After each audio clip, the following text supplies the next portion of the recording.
اخلاص کے حوالے سے یہ بتا دیجئے کہ وہ کون سے امور ہیں جو اخلاص کے منافی ہیں اور اخلاص میں رکاوٹ بنتے ہیں، یہ فرما دیجئے۔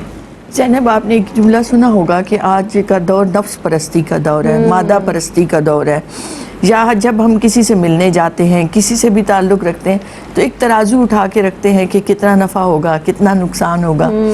تو یہ جو ساری چیزیں دنیا سے ریلیٹڈ ہیں، یہ انسان کو خود غرض بنا رہی ہیں۔ یعنی لوگوں سے بھی ہم اس حوالے سے ملتے ہیں کہ کہاں سے ہمیں فائدہ ہوگا۔ ایگزیکٹلی، ایون لوگوں سے ملنے کے علاوہ عبادتیں بھی خالص نہیں رہیں۔ جو خالص ہے ہی عمل عبادت کا اللہ کے لیے ہونا چاہیے تھا، وہ بھی دکھاوے کی نظر ہو گیا، وہ بھی نیک کہلانے کے لیے ہو گیا، وہ بھی ہاتھ چموانے کے لیے ہو گیا، وہ بھی جبہ و دستار کی نظر ہو گیا۔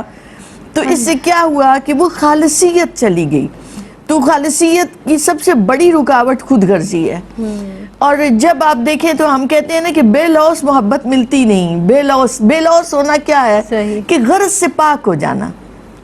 ہاں، غرض ہو تو اللہ کی خوشی کے لیے، اپنے محبوب آقا علیہ السلام کی نگاہ کرم کی اس طلب میں بندہ کچھ کرے کہ وہ میں بھی ان کے پسندیدہ بندوں میں آ جاؤں، مجھ سے وہ خوش ہو جائیں، مجھ پر نگاہ کرم کریں۔ تو یہ ساری چیزیں خود غرضی کو توڑتی ہیں اندر سے۔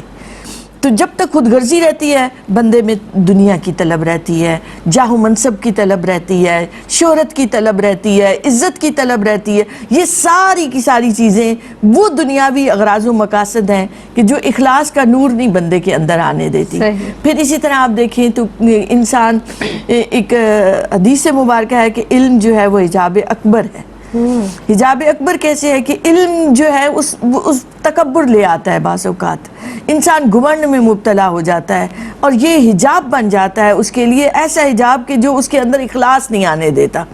انسان یہ سمجھتا ہے کہ میرا قول، میرا فعل، میرا سب کے لیے قابل اتباع ہونا چاہیے، لوگوں کو دیکھ کے اس پر عمل کرنا چاہیے۔ اب کیا ہے، خواہش یہ ہے کہ لوگ میرے پیچھے چلے، لوگ میری، اس میں میں زیادہ، ہاں جی، تو میں جب آ جاتی ہے، تکبر آ جاتا ہے، گھمنڈ آ جاتا ہے، تو یہ اللہ کو سخت ناپسند ہے۔ یہی تو اصل میں فرعونیت ہے، یہی تو وہ چیز ہے جس کو اللہ سخت ناپسند کرتا ہے۔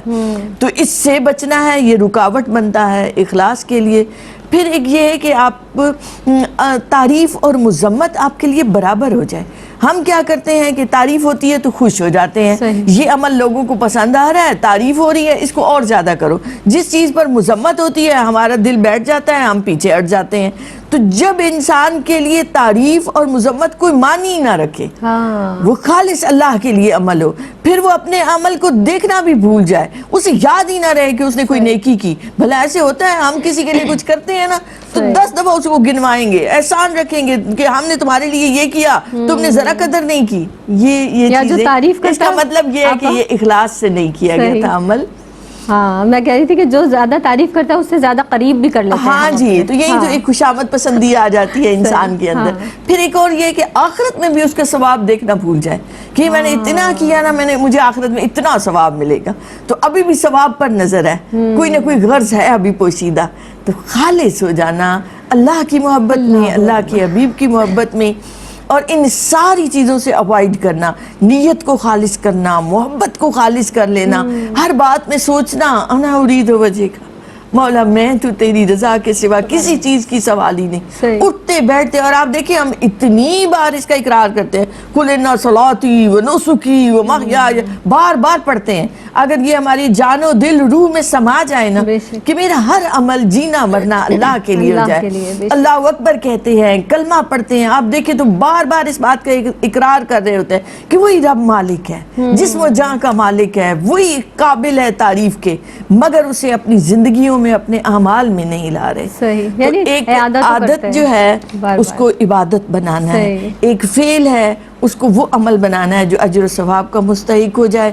تو اپنے اعمال پر نگاہ ڈالنی ہے، خود غرضی سے اپنے آپ کو پاک کرنا ہے، اس سے باہر نکالنا ہے، بے لوث ہو کر لوگوں کے کام آنا ہے، مخلوق خدا کے کام آنا ہے۔